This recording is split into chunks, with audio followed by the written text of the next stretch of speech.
Here we will write a program to remove a key entered by user from dictionary.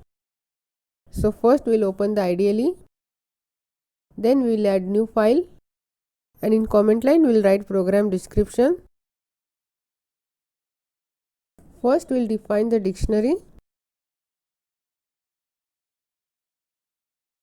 then we will accept the key value from the user. So n equal to input enter key value. Then first we will check whether the entered key is present in the dictionary or not. So if n in D, we will remove the key from the dictionary.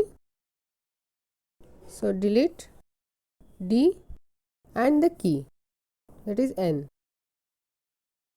Else we will print key is not present in the dictionary. Then we will save it. We will name it as remove key and we will execute it. I will enter key value 3. It will remove the key. For this we will print here key. To check it, we will print dictionary. So print D and we will execute it. I will enter key value 3. It will print the dictionary, but key value 3 is removed from the dictionary.